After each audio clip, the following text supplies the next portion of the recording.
Hello बच्चों, आज मैं आपको कक्षा 9वीं जिसका विषय है गणित, इसकी वर्कशीट नंबर 40 कराऊंगी, जिसकी तिथि हमारे पास है 5 अक्टूबर 2020। आज की वर्कशीट में हम करेंगे घनाभ और घन का पृष्ठीय क्षेत्रफल।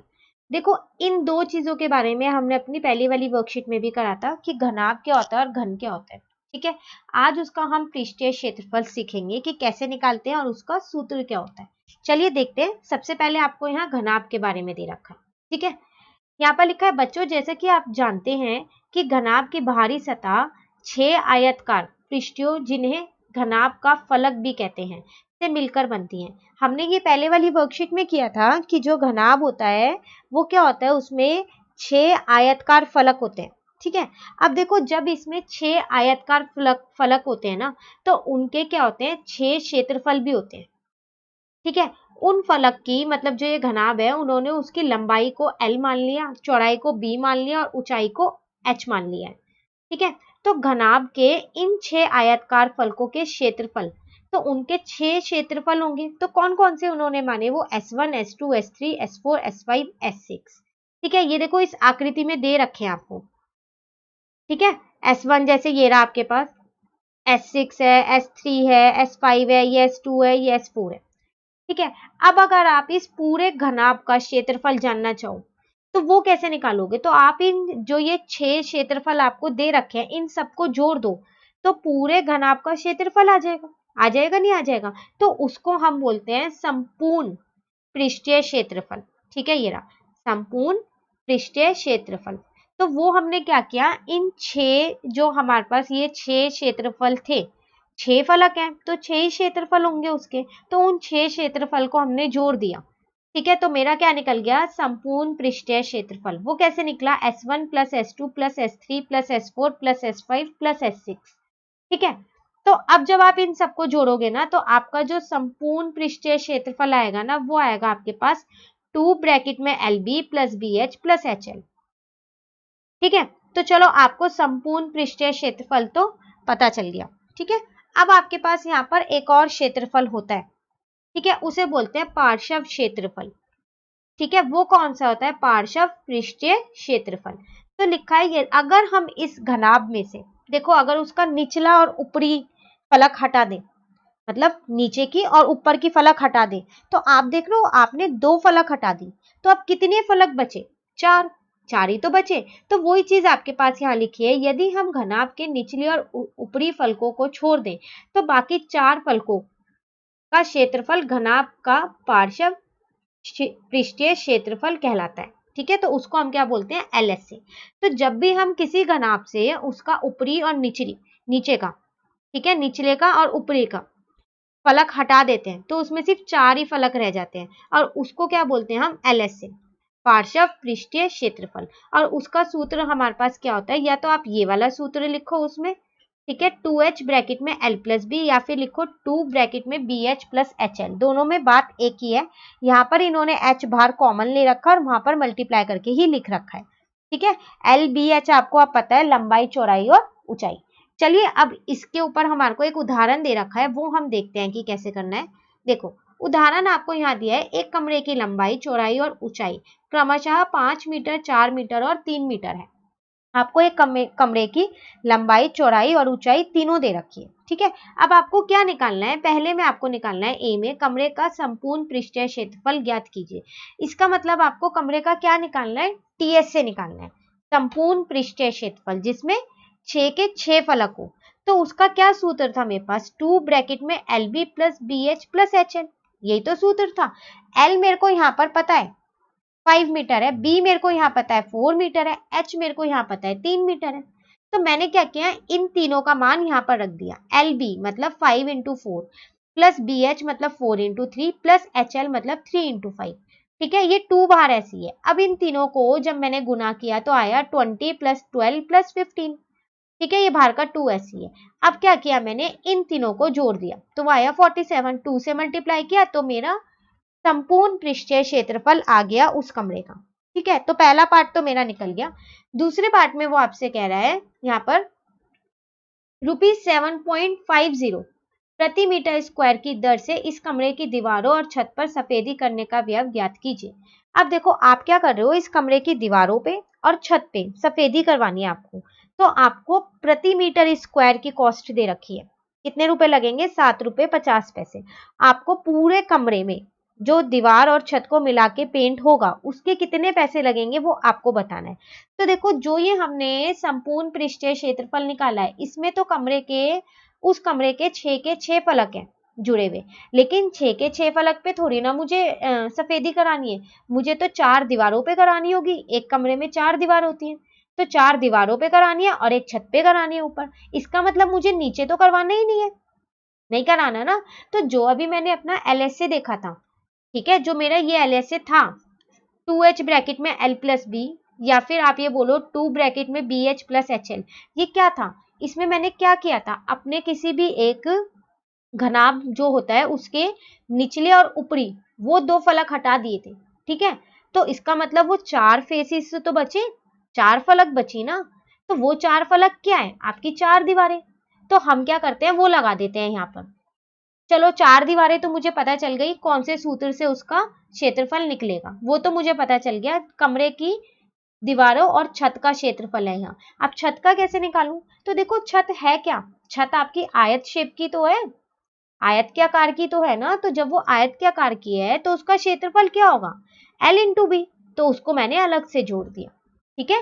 इससे ये क्या हुआ कि मैंने अपने जो संपूर्ण नहीं लगाया, क्यों? क्योंकि उसमें मेरे पास निचले वाला जो हिस्सा है वो भी आ जाता, पर उस पे तो मुझे सफेदी करानी ही नहीं है, इसलिए मैंने इसमें LSA लगाया, ठीक है। बस अब हमने क्या किया, B की जगह B की मान, H की जगह H, उसी तरह H और L उसका मान, दोनों को गुना किया और जोड़ दिया, ये आया।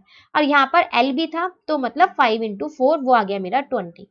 सबको हल किया तो मेरा क्या आ गया, 74 मीटर स्क्वायर।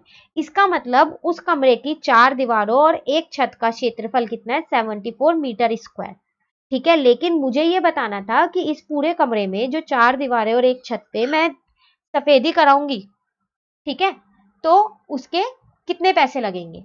तो प्रति मीटर स्क्वायर के 7 रुपए 50 पैसे है। तो मेरा क्षेत्रफल आया कितना? 74। तो उसके कितने होंगे? 74 को 7 रुपए 50 पैसे से आप गुना कर दो, तो आपका टोटल पता चल जाएगा। इसका मतलब उस कमरे की 4 दीवारों और एक छत को सफेदी कराने में आपके कितने रुपए लगेंगे?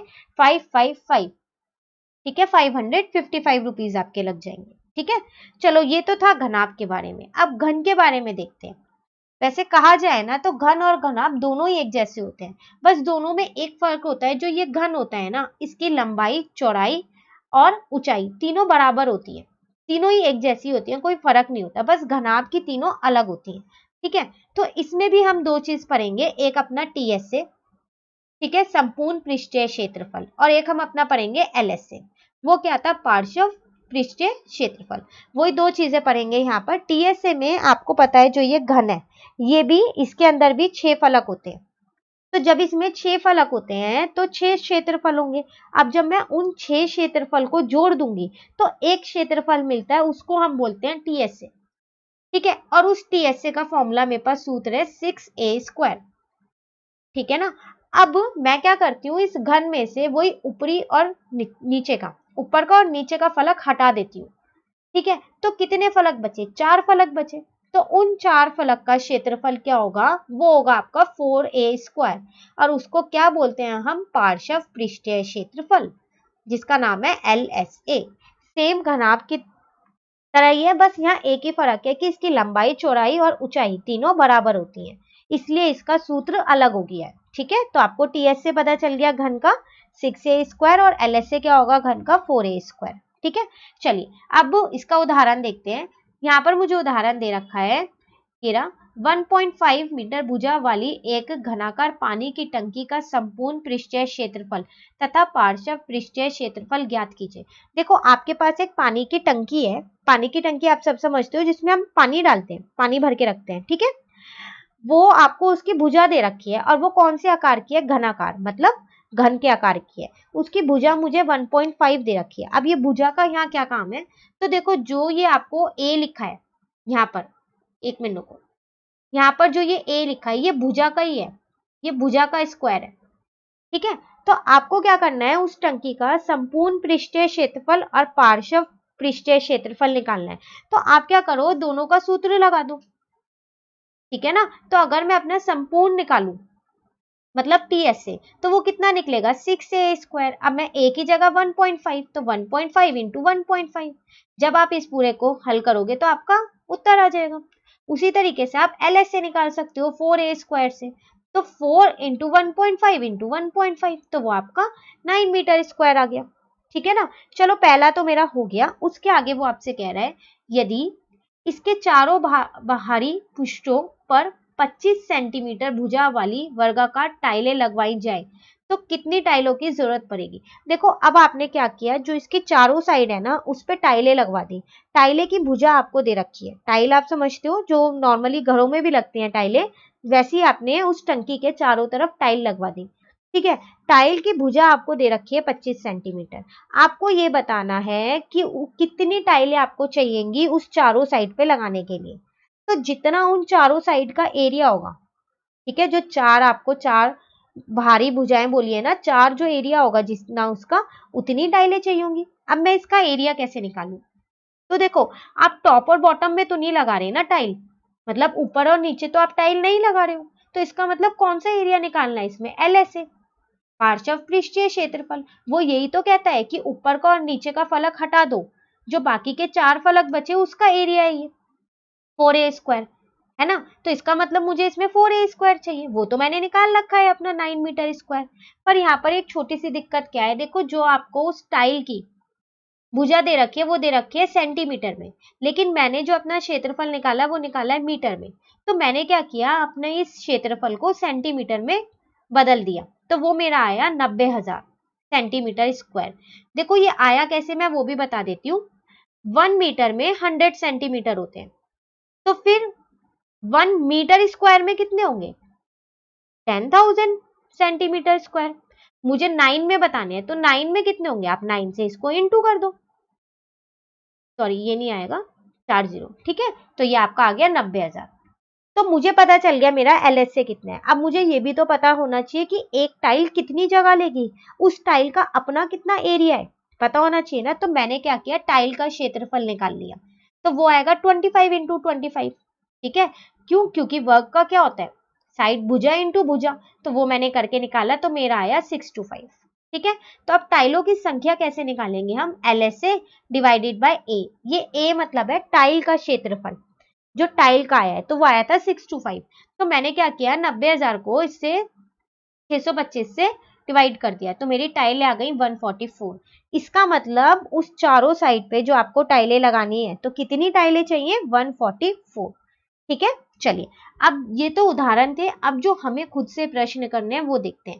देखो पहला प्रश्न आपके पास यहाँ पर है, एक घनाकार डिब्बे का एक किनारा 10 सेंटीमीटर लंबाई का है, ठीक है। एक घनाकार डिब्बा है, आपको उसका एक किनारा दे रखा है, ठीक है।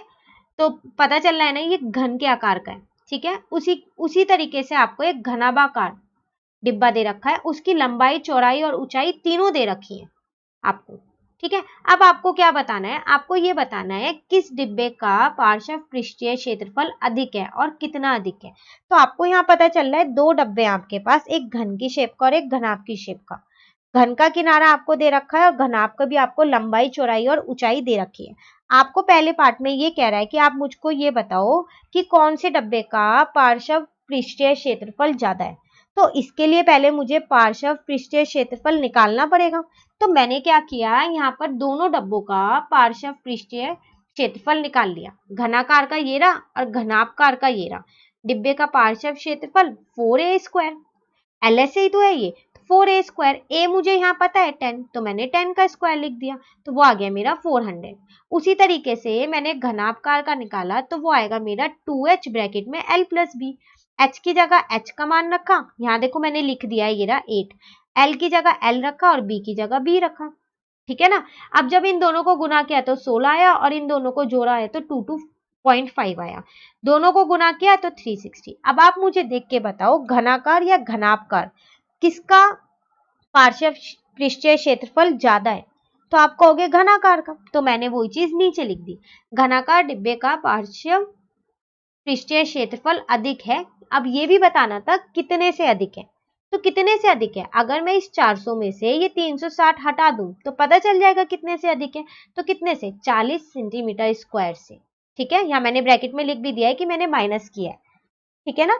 चलो, पहला पार्ट तो आपका हो गया। दूसरे में आपसे वो कह रहा है यहाँ पर आपसे कह रहा है किस डब्बे का कुल पृष्ठीय क्षेत्रफल कम है और कितना कम है। अच्छा, अब आपसे यहाँ पर कुल पृष्ठीय क्षेत्रफल की बात कर रहा है, मतलब संपूर्ण पृष्ठीय क्षेत्रफल टीएसए।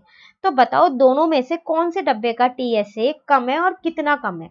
तो सबसे पहली बात हमें दोनों का टीएसए निकालना पड़ेगा। तो मैंने यहाँ पर दोनों का टीएसए निकाल दिया।